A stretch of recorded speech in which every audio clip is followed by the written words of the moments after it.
Hello, everyone. Welcome back to SALT Talks. My name is John Darcy. I'm the managing director of SALT, which is a global thought leadership forum at the intersection of finance, technology, and geopolitics. SALT Talks are a series of digital interviews we've been doing during the work from home period in lieu of our global conference series. We really try to replicate that experience that people get at our Las Vegas event and at our international events. And what we really try to do is provide our audience a window into the minds of subject matter experts, as well as provide a platform for big world-changing ideas. And today we're very excited to bring you something a little bit different than a lot of the talks we've been doing on SALT Talk so far over the last few months. And it's bringing you author Daniel Silva. Daniel is the award-winning #1 New York Times bestselling author of a long list of books: The Unlikely Spy, The Mark of the Assassin, The Marching Season, The Kill Artist, The English Assassin, The Confessor, A Death in Vienna, Prince of Fire, The Messenger, The Secret Servant, Moscow Rules, The Defector, The Rembrandt Affair, Portrait of a Spy, The Fallen Angel, The English Girl, The Heist, The English Spy, The Black Widow, House of Spies, The Other Woman, and The New Girl. And I think he will soon be on that list for his latest book, which is The Order. He's best known for his long-running thriller series starring spy and art restorer Gabriel Allen. Silva's books are critically acclaimed bestsellers around the world and have been translated into more than 30 languages. Daniel resides in Florida with his wife, television journalist Jamie Gangle, and their twins, Lily and Nicholas. If you have any questions for Daniel during today's talk, a reminder, enter them in the Q&A box at the bottom of your video screen. And I'll have to say that we've been doing these SALT Talks for a few months. We've had several billionaires across finance, technology. We've had some people in the entertainment realm. But I've never seen our host today, Anthony Scaramucci, more excited for any SALT Talk than the one that we have today. Anthony, as most of you know, is the founder and managing partner of Skybridge Capital. He's going to conduct today's interview, but I think it'll be really fascinating. Anthony, I think, has read almost all of Daniel's books, including most of his latest book that came out about a week ago. So I'll turn it over to Anthony Scaramucci for the interview. Hey, John, great. Daniel, great to have you on. It's a true honor for all of us. And you'd be blown away at the number of fans you have as they're populating the Zoom call, but also friends of mine that were excited that you were going to be on today. But I want to take you back. Tell us a little bit more about your personal background beyond what we would read at the back of a book. Where were you born? How did you get started? Why did you go into journalism? And how did you flip over to becoming the great spy novelist that you are? Well, contrary to what it says about me on Wikipedia, I was not born in Detroit, Michigan. I was actually born in Kalamazoo, Michigan, if you can believe that. And I lived there until I was about 7 years old. My parents are both school teachers. We headed west. I spent my rest of my childhood in Central California. And I attended college, undergraduate work at California State University, Fresno, where I studied journalism with the great Roger Tatarian, one of the great wire service editors of all time, who was a great mentor of mine. I attended graduate school at San Francisco State University, great conservative university in California. I'm being facetious, of course. And I studied international relations for my graduate work. And one of my great regrets is I actually didn't finish my degree because I got the job I wanted. I was hired as a journalist for United Press International in San Francisco. Within a year, I was working on the foreign desk in Washington. And a year after that, I was living and working in the Middle East as a foreign correspondent at the age of 26 years old. I met my wife in the Persian Gulf in 1987. We decided to marry. I came back here and worked at CNN for a few years as a television producer. And when I was about 32, 33, I confessed to her that I had become a journalist so that I could become a novelist, which is what I always wanted to be. And I told her that I needed to start working on my first novel. When she started laughing, or stopped laughing, I should say, she said, "Go ahead, have fun." And I went down and I wrote my first manuscript. It was The Unlikely Spy.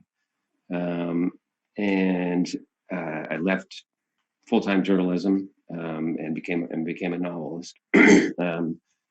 I guess in 1998, I left journalism, and I've been writing ever since, full-time ever since. But you were, because you're a very creative human being, so you had these characters in your head. You had an idea. There was a storyboard in your head for how many years, Daniel? For the first novel? Yeah. I carried it around with me for a while. I loved World War II fiction, loved World War II history, and decided that was going to be my first book. And the interesting thing about it is that I wrote it while working. I mean, I had an enormous job at the time. I was the executive producer of all of CNN's political talk shows. So that included, Crossfire Every Night, Capital Gang, Inside Politics, Reliable Sources, Evans and Novak, all of those programs. Jamie used to call them the shout shows. When I look at the landscape of television news today and all the opinion that comes through the screen all night long, I mean, I sort of feel at least partially responsible. And so I would get up very early in the morning. I still do, by the way. I don't really sleep much past about 4 o'clock. And I would write for a few hours. And then I would stop and set it aside and resume my workday.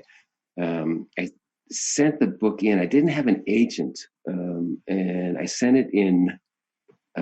We call it an unsolicited manuscript in the business. Inside the publishing houses, they call it the slush pile. And I actually got my first novel picked off the slush piles at a couple of houses, and it was read. And as things are wont to happen in New York publishing, one person reads it, someone else reads it, someone else reads it. And within a very short period of time, I knew I had a book deal. Now, I always find great insight in your books, historical insight into the art world, the Vatican, obviously the Mossad. But tell us why you named the character Gabriel. Is it because he's the interpreter of Daniel? Is that why you named him that? Because you've left that in a few of your books, and I'm just wondering if you're telling the readers something about yourself in the book. Well, first of all, it's a beautiful name, and I just love the name Gabriel. I love the translation of the name Gabriel, which is God is my strength. All of us with the IEL, that means that God is in our name. So I'm Daniel. So my name translates as God is my judge. It's not a great name to have. Apparently people who are given this name have a sense that God is looking over their shoulder all the time. And I definitely feel that way. So I love the name. I love the fact that it was the name of an important archangel. He was the defender of Israel, the Prince of Fire, the interpreter of Daniel's visions, and the messenger. That's his other great quality. So I thought that was a perfect name for him. And then his last name, Alon, is just an oak tree in Israel. It's a very common name. I thought it was simple, that it was sort of in its own way a little bit anglicized to begin with.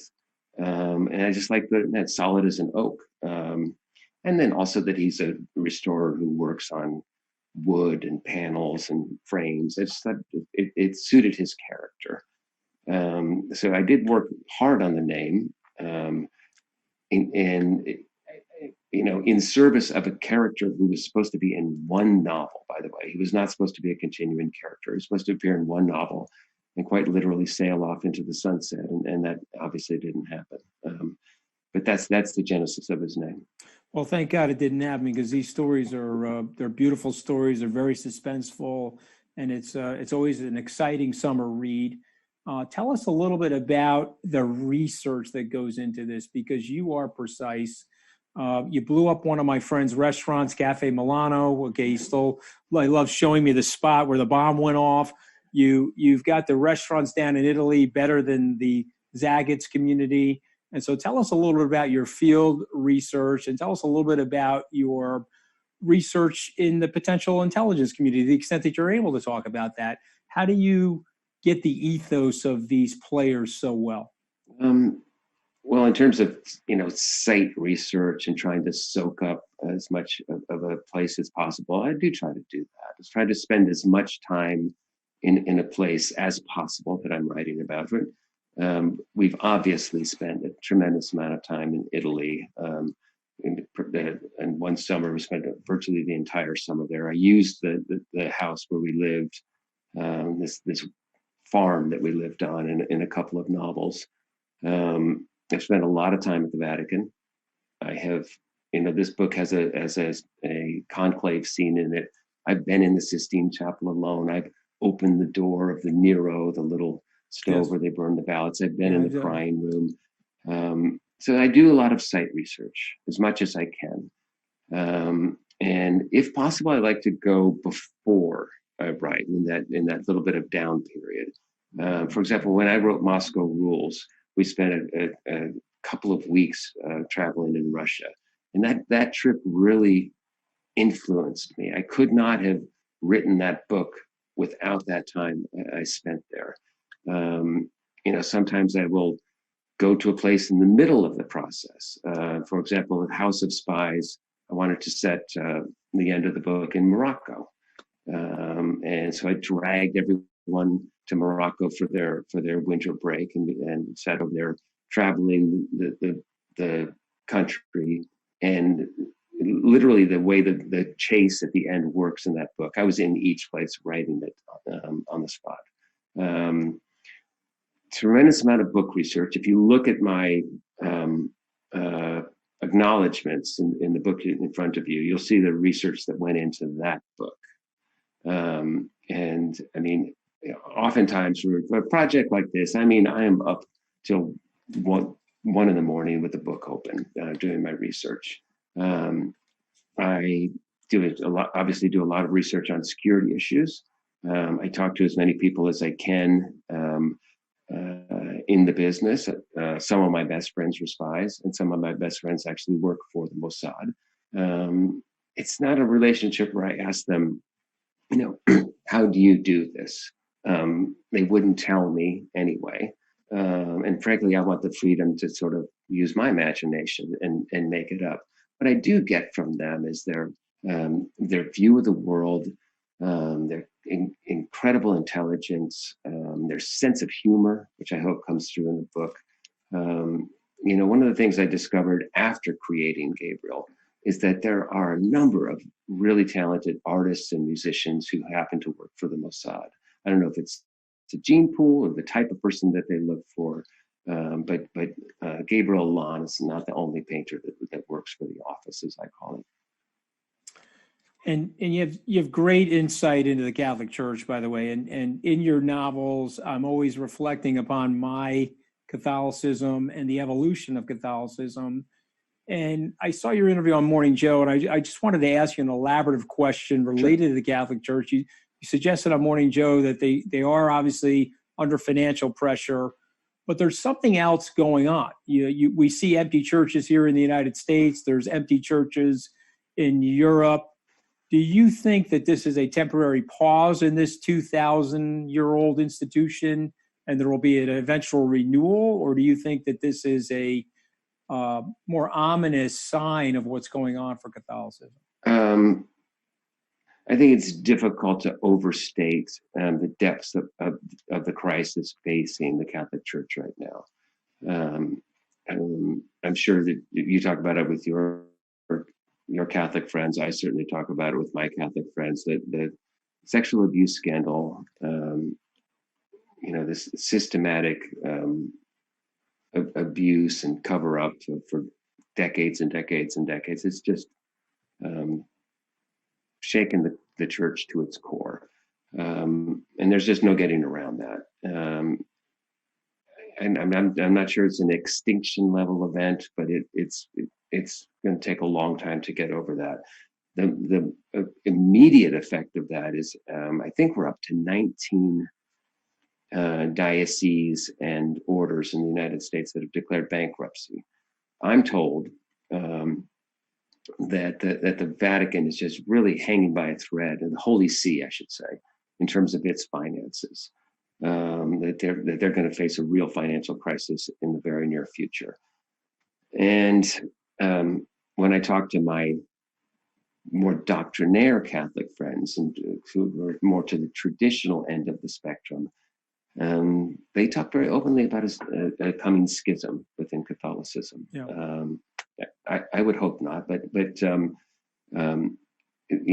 friends of mine who were, not necessarily Opus Dei, but sort of that end of the spectrum, foresee a small church that adheres to the traditional doctrines and sort of says goodbye to a portion of the church that wants to move on and ordain women and make other changes. So we'll see, but it's definitely not out of the realm of possibility. It's fascinating. You always say it's the oldest organization. It just seems to me like when you think about it as an organization and its survival over 2 millenniums, this seems to be a very hard blow. And so we'll have to see what happens there. But it's a good segue into my next question. It's a question inspired by your wife, actually, about the book, The Order. I'm going to hold it up here. Great advertising, great cover, by the way. Thank you. But Jamie wanted me to ask you this. I think it's a perfect question. The book deals with fascism. It deals with neo-fascism. It deals with neo-Nazism. It deals with anti-Semitism. And it deals with radical orthodoxies like an Opus Dei or the Order, the St. Helens Order, et cetera. And so why did you incorporate all that in this book at this hour in the current zeitgeist going on in the world? I have watched for several years in Rome, talking to people inside the church and in Italian politics, just that with certain fascination, the hatred that the populist far right has for Pope Francis. And that extends to this country as well. American conservatives despise the guy. And then you couple that with the internal doctrinal war that's going on. It seemed to me to be the sort of the perfect setting to explore the rise of the far right in an accessible, entertaining way, and in a very real way.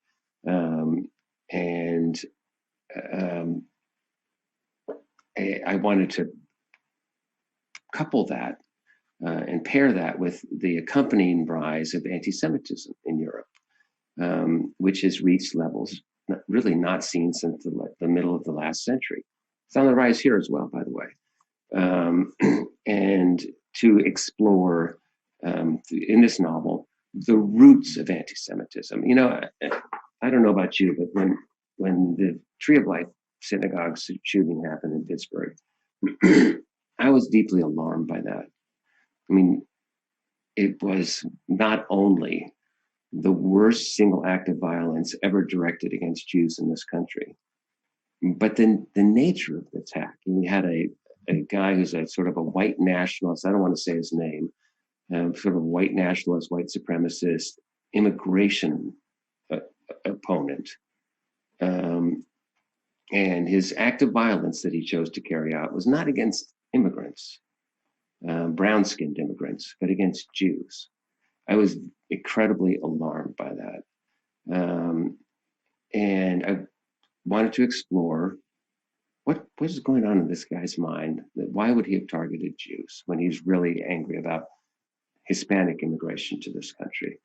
And so just combining numerous elements, it's the way I assemble a book.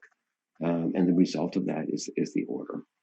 Yeah, well, I don't want to give up any of that plot line, but I do have to ask this question because one of your characters, and I won't mention who, says to one of the protagonists, obviously the antagonist talking to the protagonist, says, well, the lifespan of Jews living in their second homeland, America, is about to expire. And I'm sure you remember writing that.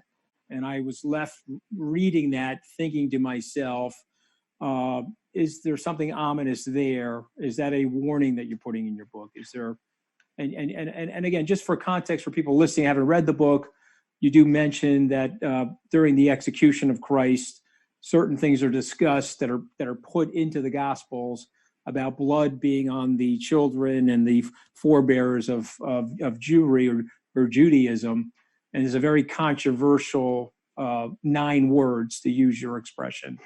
And so my question is, where do you feel things are? Is there a cautionary tale here in your great novel, your thriller? Well, let me answer that this way. I'm a little concerned about where we're headed in this country in the short term. I am deeply concerned that we're going to get a clean, conclusive election. I worry what's going to happen if and when Donald Trump loses, and if it's a tight race. If he doesn't, he said again on Sunday that he might not accept the results of the election. He actually said it again.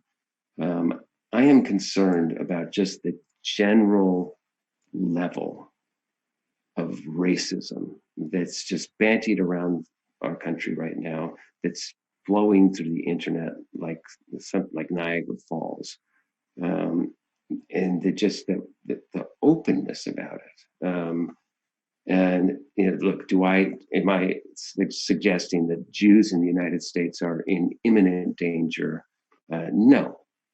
Am I concerned long term here about the sort of the direction of this country and what's happening in particular in Western Europe and in Germany? Yes, I am concerned.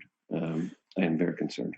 When I visited the Yad Vashem Holocaust Memorial, the museum, and I went through the display, something that was left me that is burnt into me. It was that Jews had lived peacefully in Germany for 500 years.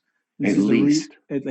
And this is the reason why 40% of them didn't really understand the danger, because they felt that they were Germans and their bloodlines were Germans. And so therefore this sort of catastrophe, this fascist catastrophe, couldn't happen to them. And so they stayed put while 60% fled.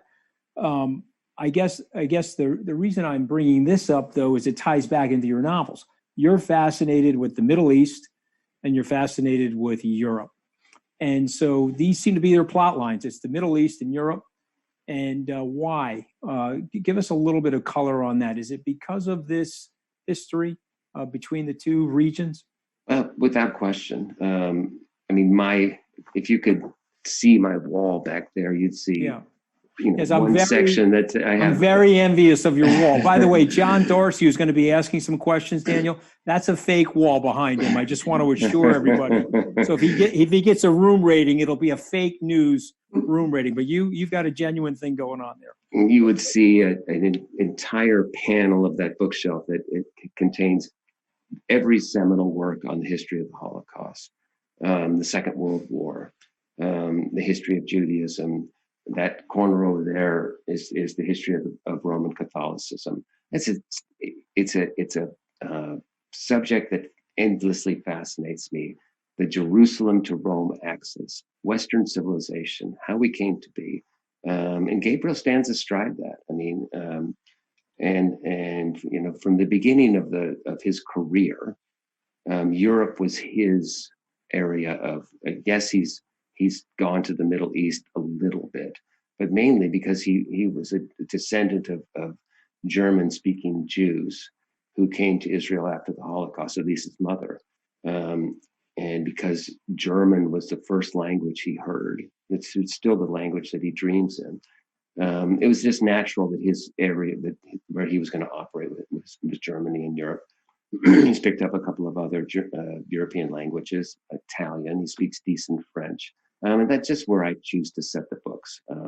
So yes, I've gone. He's operated in Cairo. He's operated in Morocco. He's gone to the Persian Gulf. But I like European settings for my novels. Well, I think one of the things that I'm always fascinated by about the origination of Judaism, and taking it right back to the foundation stone to where we are today, the seminal ideas are really about liberty. And if you can tie most of John Locke and J.S. Mill and Jefferson, frankly, back to the Torah, most Americans probably don't realize that, but that is the case.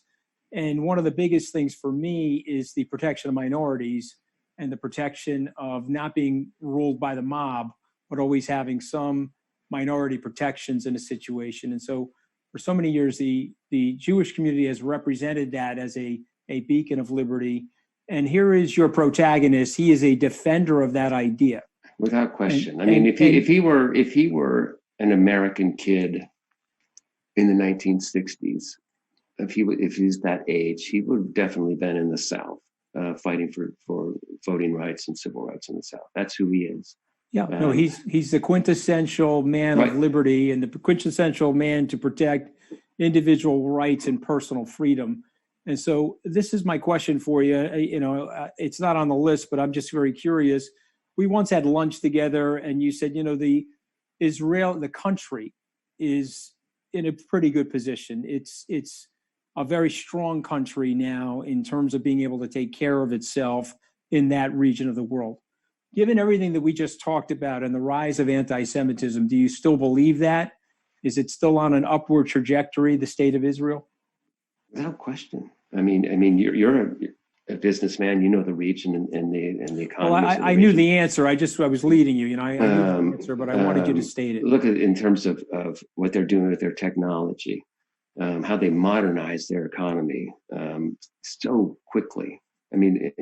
Relatively speaking, they went from this sort of socialist economy early in the state to this thriving high-tech economy.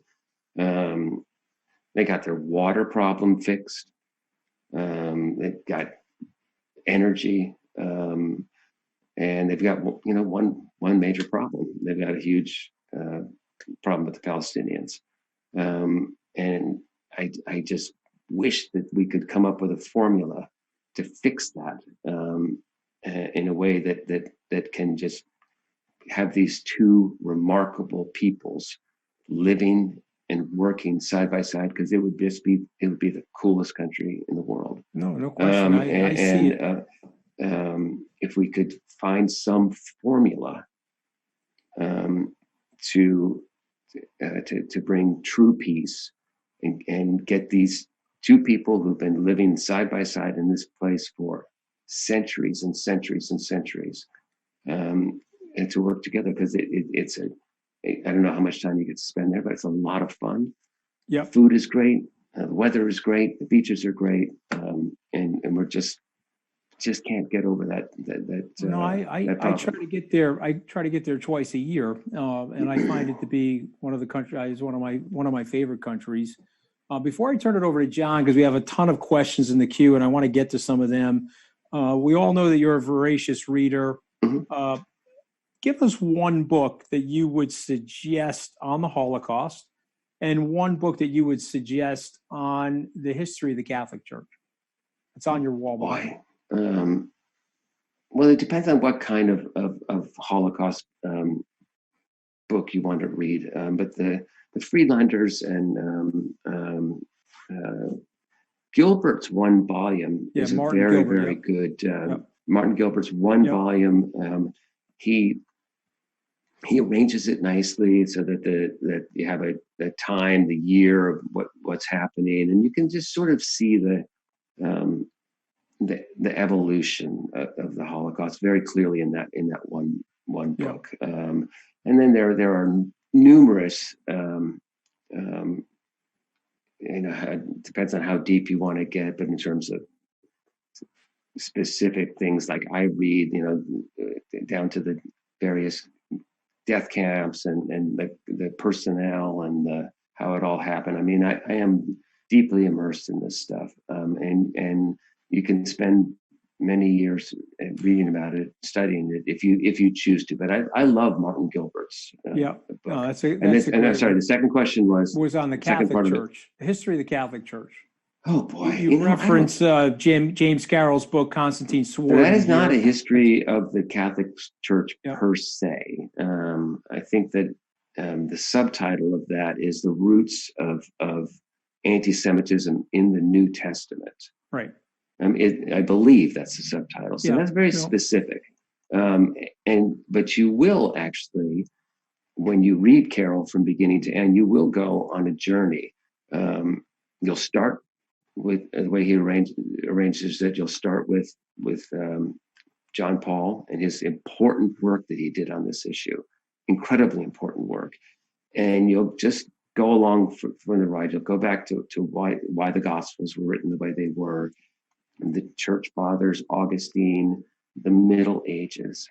He will take you on a sweeping journey. I cannot recommend it highly enough. All right. Well, I'm gonna turn it over to John for questions from our audience. They're all waiting here to ask you those questions, Daniel. It's a phenomenal book. I'll hold it up one more time for everybody so everybody can see that. And I'm on chapter 56, and so I have to confess I couldn't quite finish it this morning because I got sidetracked by Skybridge-oriented business. What can I say, Daniel? I'll have it done by this afternoon. But go ahead, John. Going back to the topic of the fact that you're a very voracious reader, what type of books did you read growing up, and how did it impact your writing? I know you've mentioned F. Scott Fitzgerald, George Orwell, and John Steinbeck as some of your early inspirations. Yeah, they were, and I read them at an early age. I was lucky enough to sort of read at a high level as a young kid. But my mom is also a voracious reader. And I used to get into her stuff, including books like Sidney Sheldon and Harold Robbins and commercial fiction. And I still have that sensibility, I think. And my writing is a blend of literary and very, very commercial. Along with Steinbeck and Fitzgerald and Orwell and Graham Greene, I count Sidney Sheldon proudly as one of my most important influences. So we have a question. It goes back to one of Anthony's earlier questions about the level of research you do. And sometimes in your books, you almost seem to not just talk about things in real time that are taking place in the Middle East or elsewhere, but even predict events that happen. How are you able to do that? And are there any specific books that you wrote that you especially enjoyed preparing for and researching for? Well, I mentioned Moscow Rules earlier. I love doing the research for Moscow Rules. I studied Russian history and Soviet history in college, and it was my first foray into using Russia as a villain.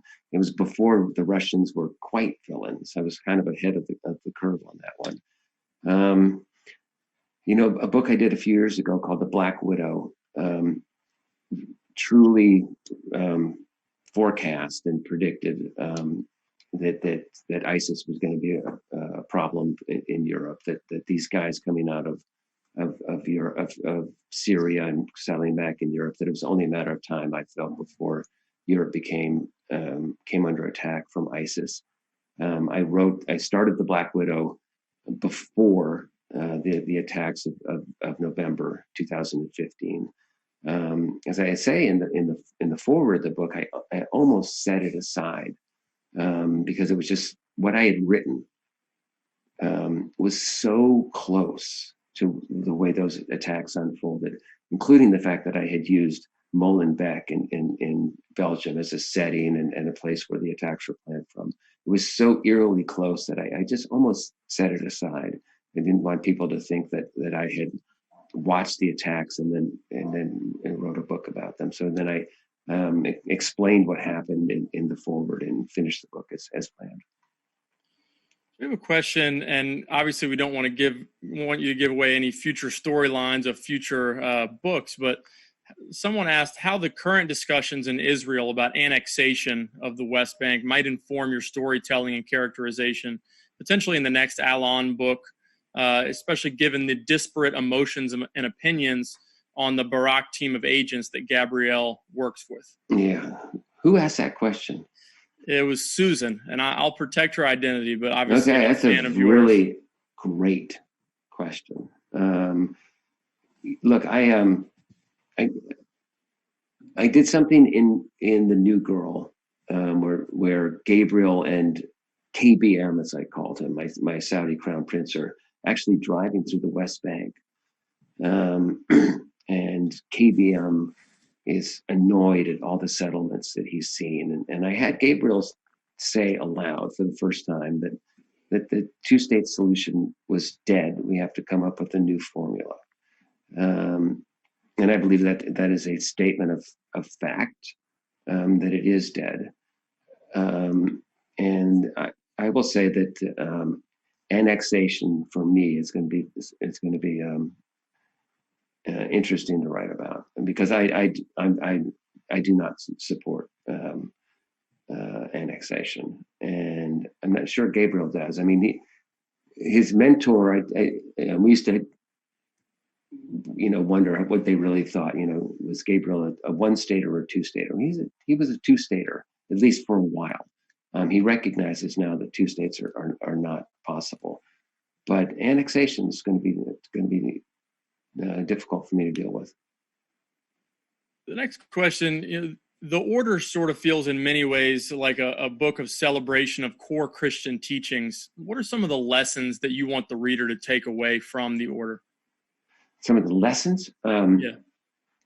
Well, I think that the first lesson would be to understand the roots of anti-Semitism, and to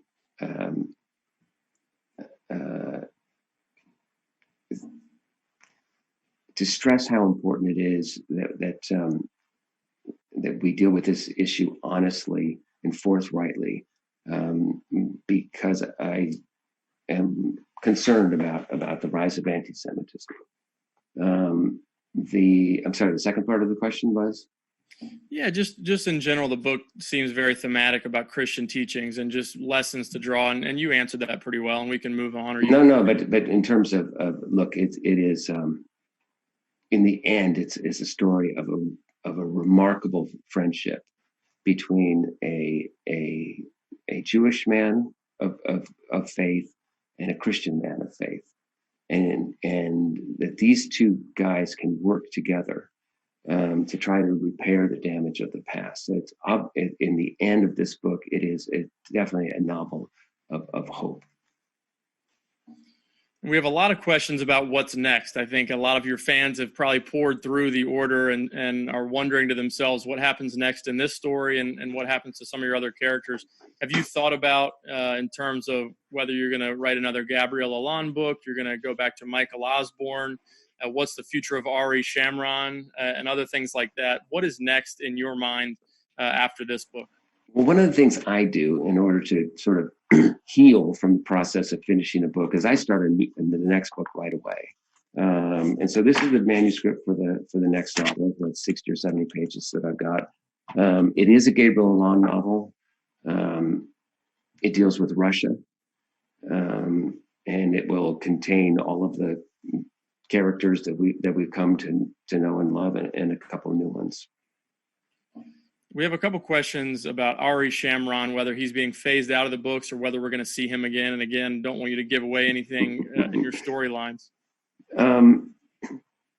Ari is aging, obviously, and I simply cannot even wrap my head around the idea of his death. And so he will continue to occupy the place that he has previously as Gabriel's father-like figure, his advisor, his mentor.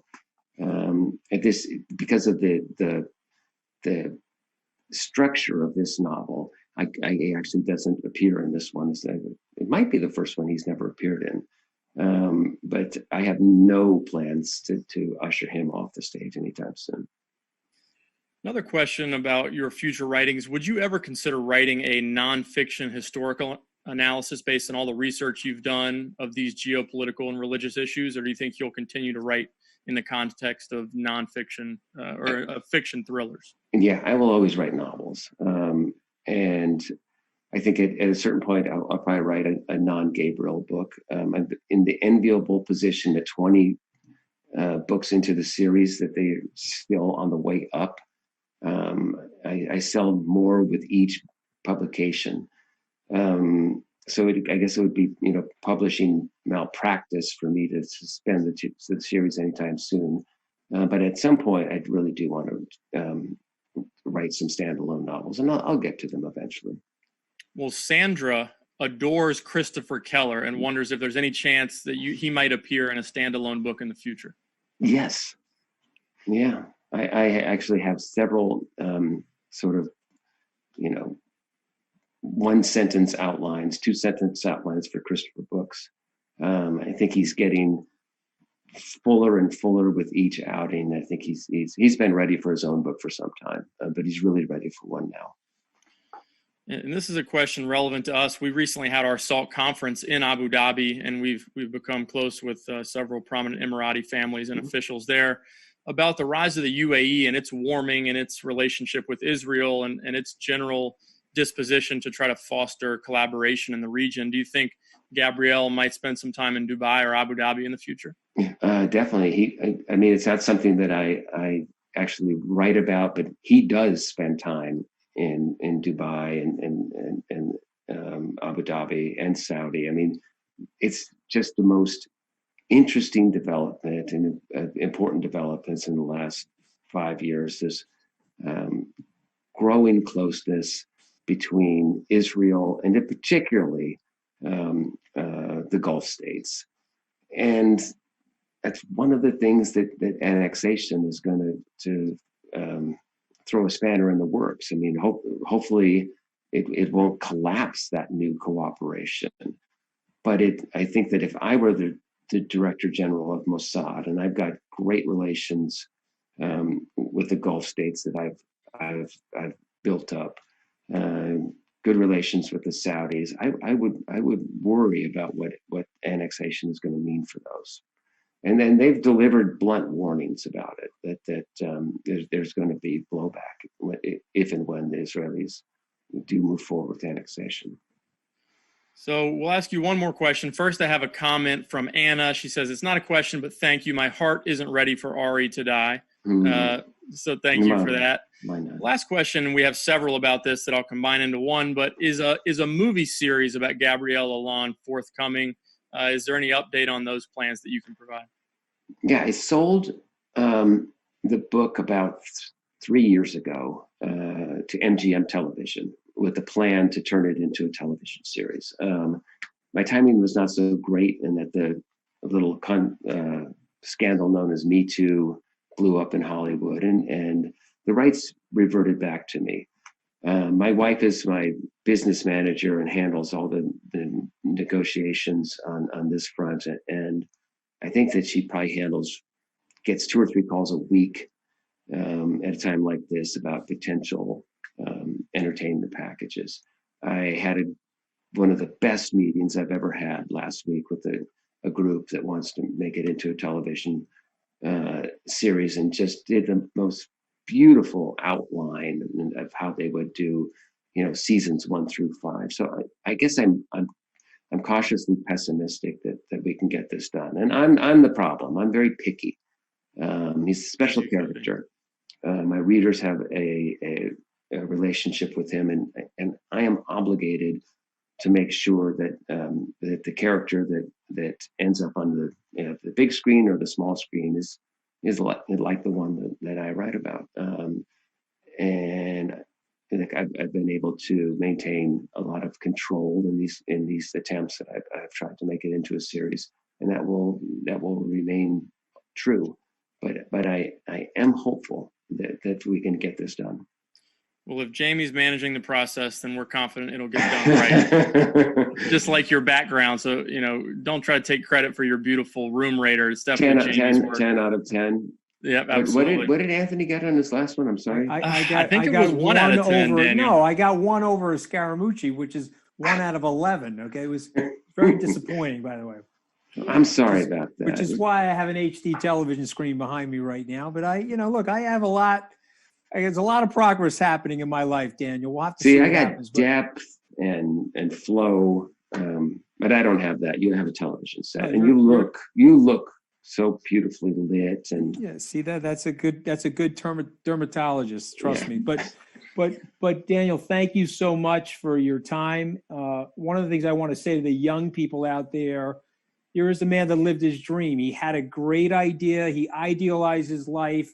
And then he did not want the mystery of whether or not he could do something. He actually went out and did it. And he's on 20 books, and he's a legend today.